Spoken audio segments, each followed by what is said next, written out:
Hey everyone, my name's Tom Abeyta. I'm one of the Senior Associate Directors in the Office of Admissions at Oberlin. Kind of a long title, but basically I help run our admissions office.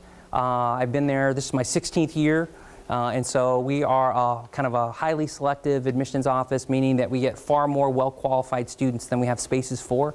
And so we received a little over 8,000 applications last year to ultimately fill a class of about 650 students. And so we admitted about 25% of the students that applied to Oberlin. What I'm going to do tonight is I'm just going to kind of give a broad overview of kind of the whole admissions process, kind of speaking to the parents of what would be some good tips and strategies and a way to talk and work together with your student to make sure that you can kind of really embrace this. Now, before I begin though, how many parents, this is like your first student or son or daughter that's going through the college admissions process? Okay, so majority. So the others then, you've done it before? Who's those that have done it? Does anyone have sent the... So if everyone can kind of turn towards you, right? And if everyone can kind of look, get some eye contact, and you can just say, it's going to be okay, right? right? I think there's a lot of anxiety sometimes. There's a lot of stress behind the college admissions process because it's all about, oh, do I need to get into the right place and what's going on? And so what I'm going to do tonight is just give some tips and some strategies and kind of really go into the whole process. Now, as an overview, I think that what we need to do is realize that behind the admissions process that there's real people. Right? And so it's not just, we're not cranking through an equation and we're just going through it all. We actually read applications, we make decisions, we're reading it through our own biased shade of glasses, but yet we have diverse teams together to kind of make sure that we can have discussions about individual kids. Has anyone seen that movie, Admission? Everyone seen that movie with Tina Fey? Well, if you haven't, especially if you're kind of getting into that more, it's kind of it's a cute movie because who doesn't like Tina Fey and she's funny. But anyway, it kind of goes through the life of an admissions officer. But like everything else, like I said, we are real people. I'm a parent too, and so I know that it's about finding the right match. My family's on the other end though, right? So they're just starting out. I have two sets of twins, and so I have 8-year-old twins. Aubrey and Grant, they're in 3rd grade. And then I have 3-year-old twins right now, Faith and Levi, and they are just started preschool. And then my wonderful wife, we are actually expecting in another 3 weeks. Okay, so crazy, I know. And fortunately, it's only one, right? And so we're not going to be that family that has 3 sets of twins already. It's like 5, But and when we went for the ultrasound, I just kept asking her, "Are you sure there's only one in there?" So. But it's really about finding that right match for your kids and your family to kind of think through where are they going to go into a community really that they can be supported in pursuit of the things that they want to do. And so we're going to go over some tips and strategies. We're going to really start kind of get into some nitty-gritty, like what do we need to do to kind of get started, and then really get more into the application process. And so some tips and strategies. First of all, there are many fine choices out there in terms of colleges, right? There are over 4,900 universities, colleges, places to pursue a higher education, even though most, it seems like, are focused just on that kind of top 100 schools. And it seems like there's this frenzy to try to well, gosh, I need to get into this one perfect place. Most students who want to go to college, though, get in somewhere. And so it's about kind of trusting the process. I think that if you kind of work on the front end to develop a good college list, then I think that your son or daughter will end up at the right place. And then really, though, it's about your child's future and college fit. And so really let the student kind of own the process and kind of be a part of that whole application, right? So it is their application, right? And so if you're calling a college or university and you're talking to someone on the phone and you're saying, well, we're applying to this, right? That says something, right? I think you don't need to necessarily be kind of overly concerned and controlling on the process, but really kind of let the student kind of take control in some ways. Students, right? Even though it is their process, they should use their parents and their guidance counselors kind of as their compass. I think it's very difficult sometimes. Sometimes students, they're still trying to figure out kind of, well, what do I want to do? I'm unsure. And I tell students all the time, I'm more than well over twice your age, and I'm still trying to figure out what I want to do when I grow up. Right, so so are you supposed to know now at 16, 17, 18 years old exactly what you want to do and all the things you need to pursue? And so I think that, working together and really kind of talking through this, because I think you know your child well, And so even if it means to kind of help them think through what type of community do they want to be in. And so kind of work together with that. Now, applying to college shouldn't become more important than actually completing high school, right? And so it should be kind of the small side project. It shouldn't be overwhelming to the point where it's consuming all of your time. Because especially for selective schools, right, we want you to end well. We want students to end strong and do well in classes. And so sometimes I think the whole college process can almost take away from them continuing to do well in their high schools. And so you want to make sure that that's always an emphasis. And then, like I said here too, again, let the student own the process. You know, parents are the coaches, and they help to provide the structure and advice for students. Now, it's an opportunity though for parents. You should really encourage students to own the process, and by really setting up campus visits. So depending on what type of university or college, you've developed a list, you've figured out, well, here's the time in the year that we can actually go out and visit schools. Now, it's starting early and earlier. You know, we're starting to see, you know, families, you know, with sophomores, you know, visiting college campuses. And it's okay, I guess, if you're thinking about, well, am I going to kind of start to mark off my list certain types of institutions? Do I really know from the beginning, like, do I want a big school, small school? And so, but again, I think that it's an opportunity for students, you know, to really take advantage of looking online, finding out the visit schedule, setting up a visit, and really helping students kind of own that process. What they can also do is really check the status of their applications when they start to apply. Nowadays, it's easy for students to get online, fill out their application. A lot of colleges and universities will have their own portal. And so when students first apply, it'll tell you, oh yes, you've submitted your application. Here's all the different parts. Here's what's missing, right? You are required to have 2 teacher recommendations. Only 1 is in. We haven't received your test scores. And so that's one thing too, that students could really kind of own that process, and they can go online and they can really kind of see. A lot of institutions now are releasing decisions also online, right? So you might, you know, find out, you might get an email or even a text and say, hey, there's been a status update to your application. You should check your online portal. So then students could go in and they can check in, and then either they have a lot of times decisions will be released that way, so you can really kind of find out instantly. And so there's some neat things about technology, but also, again, you can kind of see sometimes the stress of I'm always going to be checking my phone because I know I'm going to, you know, it's going to be right around that this week that I'm going to find out. But they should also obviously be the authors of their own essays. Okay, so I know that we have very you know, helpful parents, right? But you want to make sure that that students are doing that. And I'll talk a little bit more about essays in a bit. But it is okay for parents to really help students be organized, to really help track deadlines without really doing it for them. You know, but I think that sometimes, you know, students can get so into the parents get so into the process that they're planning everything out. But I would really kind of encourage the student, you know, and obviously you need to do some gentle reminders because you need to fill certain deadlines, right? Especially if it's about a scholarship deadline or, you know, making sure that you're turning in things in time. And so I think it would be working together, maybe even having some sort of shared kind of spreadsheet that these parents know some stuff, and so maybe you can kind of encourage your son or daughter to kind of make sure that they're meeting all their deadlines. And finally, it's an opportunity for, you know, what you should be doing is really preparing, you know, for disappointments as well as triumphs. Because especially if your son or daughter, if your child is applying to many schools, and if they're applying to selective schools, then most likely they're not going to get into all schools. I think for students, it can be looked at as a failure. Like, is this a failure because I didn't get into this, you know, this most prestigious school that I really had on my list from the very beginning. And so it's an opportunity to kind of really talk a little bit about what that means, prepare for it in advance.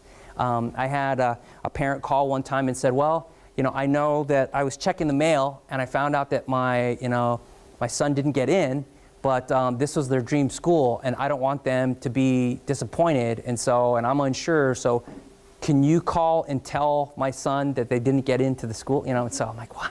And so I think that there almost comes a point where, you know, it's almost so protective in some ways, but it really is, I think it's okay from the very beginning to kind of have those kind of real conversations and say, well, maybe this is one of those kind of, it's a long shot school, it's my reach school, and you may have several of those, but it's okay to kind of prepare for not getting into places.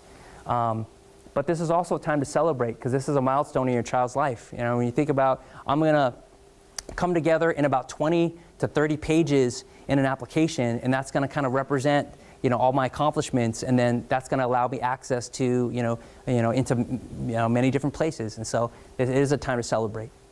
But let's get down into some of the more specifics and trying to really get started. What does it really mean when I start to apply? I think it's an opportunity to sit down together and start to brainstorm, and start to kind of write through, what are all my significant activities? What are the things that I've been involved in? My awards, my honors. And I think that, depending on the school you go to, you may have many things already listed on your transcript. I think that there are opportunities like even like the new application coming out, the coalition application, where there's about 100 of the most, kind of top schools in the country. They've started out something earlier where students could start applications starting their freshman year, in the sense of even having a locker where they can start to put things in. And so it's like a holding place where students can put down either essays or accomplishments, and then when it's time to apply during their senior year, it'll basically say, well, you're X% done with applying to this college based upon all the things that you've put in your locker. And so there's some kind of neat things in terms of your online locker space. But it should be a time to start to think through what are areas that I can start to list down, and it really is your opportunity to kind of toot your own horn. And so I think that it's kind of an odd thing if students haven't prepared a resume before, but really working together with a parent to really make sure that you're kind of listing all these things out. But it's also time for self-assessment. I think it really comes for a student kind of thinking out what their priorities and goals are, even before like rankings of types of institutions or even websites. I think a lot of times people see a certain ranking of a college and think, well, that's my perfect school. But yet, you could get into Harvard maybe, but is Harvard really necessarily the best place for you? And so I think that's a matter of kind of figuring out what are my goals, what are my priorities, what are my strengths and challenges, and even my personal preferences, right? Do I want to be at a big rah-rah sports school? Do I want to be at a place maybe that's smaller? Do I want to be in a place that's maybe, I want to be in a fraternity or a sorority? Do I want to be in an environment where maybe 80% of the student body is within the Greek system or not? So a lot of those things are questions that students start to think about their own personal preferences of a place. Now, they should also optimize campus visit opportunities, because I think demonstrated interest really does matter, right? Especially for selective schools, meaning that in this day and age of tracking, like we track every email, every contact, right? So, oh, we saw this person at a college fair. We saw them at a high school visit. They came to campus. They did an overnight. They had an interview. I think these are all these things that happens because when we're looking at like two equally qualified students academically, I think the one that has kind of shown more interest in a place can really stand out, because like what school wouldn't want to admit a student that kind of knows you more, right? Take advantage of college fairs and really kind of be selective more so, right? And so, yes, it's okay to go to a fair and sit down and start, or just kind of talk through, but you don't want to just go through and just grab a brochure off every table, right? So if you're at a fair that has 100 colleges or so, do a little bit of research, because usually it's all published beforehand. You can look to say, well, of these 100 schools, these are the 7 schools I really want to make sure that I want to go see. And do a little bit of research on a college, and then go and ask them maybe a specific question. If there are a long line of a table that you're really interested in a college, don't stand in line necessarily. Go to the next college over, or go to the next one that you're really interested in instead, and kind of maximize the time that you have. Interviews aren't necessarily required at all schools, but at a lot of selective places it is, or it's highly recommended. Part of it is that they're trying to distinguish what's the personality of the student, are they have the right fit, and it's an opportunity for you to spend one-on-one time with a representative of the college, either an alumnus, volunteer, or it could be a current student or a staff member. They usually will do some sort of write-up afterward, and then that'll become part of your application, and that will be discussed. Stay in touch with your college representative. A lot of selective schools will have one individual that's responsible for evaluating your application. And so you could even ask that. A lot of times schools will tell you, if you apply, they said, oh, hi, my name's Billy, and I'm going to be the person that's going to read your application. If you have specific questions, I would direct those questions to that individual. Because if that helps that person as they evaluate your application to kind of know you as a student, it can help you in the process. And then also kind of take the time to be supportive of all members of the family and kind of keep channels of communication open. What does this really mean? Because together you can be looking at lists and doing stuff, but there might be a school or college that a parent really wants the kid to go to, but the student really doesn't want to go. And so it doesn't matter how hard and how much you try, and you're expending all this energy, and the student's never going to go there, right? Or vice versa. And so you really kind of want to make sure that if a school's off the list, make sure that you communicate that, right? And it could be from the parent to also lay down the law and say, you know what, we went to this school, you might really like it, but there's just no way, I don't want to send you to that school for whatever X reason. And make sure that kind of that communication is open, okay? Let's talk about the application process here quickly. Rigor in the course load matters. And so what does that mean? It means that a lot of selective schools, they'll take, like for us, we recalculate GPAs. And so if we're going to only look at the 5 core academic areas, we're going to look at English, math, lab sciences, history, and foreign language. Then we're going to kind of unweight your GPA, but we're going to give a separate rigor rating based upon, oh, they took so many APs, or they're in an IB curriculum, or they took community college courses, or whatever it is. We're going to look at all those things. What it does is it helps us compare students from all over the country, right? And so at kind of a base level.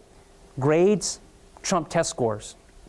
What does this mean? Well, again, I think a lot of times, obviously a lot of schools require SAT scores or ACT scores. I think they're important, but what a standardized test score is it's an indicator of first-year success in college. That's what it's trying to predict, right? And so another indicator is GPA and rigor of coursework. And so I think a lot of colleges are looking at those two. Now combined, I think they definitely are probably the best tool in order to kind of look at a student's overall academic preparation. But again, I think that there shouldn't be this overemphasis just on test scores. But you should also ask, the college or the university, how important are they? A lot of times where test scores come in, it could be kind of put you in standing whether or not you're going to qualify for a merit-based scholarship. Right? So test scores do matter, but again, you should know the context of how they do at whatever school a student is applying to. Teacher recommendations, again, just make wise decisions, ask early, don't ask 2 days in advance, and for a teacher recommendation. Senior year, it's not a time to take a break. Students should challenge themselves all 4 years. Instead of taking that early dismissal, arriving late to school, you should be taking at least, for us, I know we like to see students have taken classes in those 5 core areas all 4 years. I think it makes a difference. And so, selective schools are looking at that. And then demonstrate your passion or your level of engagement. What does that mean? It means in some of the things that you care about, that students don't have to be president of every single club. They don't have to be involved in 50 things. But if they've shown kind of that level in terms of their involvement, that's also something that we like to see. Extracurricular activities, like I said, quality versus quantity. We're not gonna, the lasting impression that's gonna happen, we're not gonna count how many activities you're involved in. We're gonna look at the level of engagement that what you've done. And then the essay, right? So a student's essay, it's the one thing in an application that is kind of your own voice as a student's voice. Everything else is lists, right? Lists of courses, lists of GPA, all your grades. But an essay is the one opportunity for students to kind of talk about something. So what do? We learn a little bit more about what you're passionate about, your voice. But it doesn't necessarily, on this last part, like eccentric events versus ordinary moments, it doesn't necessarily have to be this huge eccentric thing. It can just be an ordinary, happenstance, but yet the way that you choose to write about that. I think about an essay about this young man who wrote about having a job at Quiznos. And so just kind of a regular essay, and you think about, oh, he has a job at Quiznos. But he talks about having, one day someone called in and they ordered 30 chicken carbonara sandwiches. And so then he describes as like the speed and skill of a ninja, how he's slicing through the tomatoes and getting stuff together. And so it was funny, it was humorous. And then as they kind of did all this thing and they finally prepared them, and then at the final end, right before they were supposed to pick up, they called and they canceled the order. And so then they had to like throw away all 30 chicken carbonara sandwiches, right? And so it was funny, it was great the way he wrote about it, but that was an essay that we actually passed around the office. Oh, you should read this, this is hilarious. And those are things that are memorable. So it wasn't necessarily about this crazy event, but it's how you chose to write about it, which made the difference. And he did get in, by the way. And so those are some things about kind of your essay. Now, before you hit submit, proofread. All right, that makes such a big difference, right? And so there's always a standard essay, but a lot of times colleges will ask, like the final thing is, well, why are you a good fit for Oberlin? Or why are you a good fit for, Wesleyan or Amherst or whatever it is, Vassar? That's the last essay that I read. All right, and so there's always students every year that kind of use the same essay. They just change the name, right? Oh, yes, I'm applying to this. But there's always students that forget to change the name, right? And so then they're applying to us, but then they're like, oh, yes, I really want to go to Williams or whatever. And so I said, okay, go to Williams, So, but so you want to proofread. I think it makes a difference there. staying in touch, and because contact with colleges often matters, right? Like I said earlier, how we track every point of contact, and I think this idea of express interest, that's the one thing that you can do as a student to really kind of help yourself stand apart. So if there are maybe certain things about the college or university that you really like, you've done research, you can write about those things specifically. Here's why I see myself fitting into this community or this place. I'd like to do this while I'm there. Those are things, I forget the exact quote, but it's like the most beautiful sound to a person's ears is the sound of their own name, right? I think in the same way when we're reading an application, we don't literally need to hear Oberlin, but we want to know that that student knows us. And so I think those kinds of contact and how they're writing about us, I think it helps us to build a community and kind of maybe push that student above in the process. But it's also a time to relax and focus on really making the best possible choice. I'd like to end with a quote here that, college, it's a match to be made, right? Not a prize to be won. And so it is about finding that right match and that right place school. I know we have a few minutes before we end, but I just wanted to kind of open it up if there are any questions that I can address. Yes? You said that senior, you should take a break, but how do those senior classes really affect? Because if you're applying for these schools by November 1st or whatever, I mean, like how much does colleges really look at those? So what we do is the senior course load comes into, for us, is the rigor rating too. So we're looking at how rigorous of a curriculum they're taking. So we look at, they've taken 4 years of math through Calculus BC, or they've taken all these. So we're looking at the content of the courses, and then many times you might even have first marking period, or if a school chooses, maybe you're applying early decision, but they may wait and say, well, they're good enough, but we're unsure a little bit. Maybe we're going to wait for the first semester grade, so they may defer you. So they're going to see like the promise of how you're doing, kind of with your midterm grades. There may be colleges that say, well, I think you're good enough, but we really want to wait. But so that rigor of curriculum can make a big difference, especially maybe if you're a student that maybe didn't do as well their first year and they're on an upward trajectory. They want to see that continued on through their senior year. Any other questions?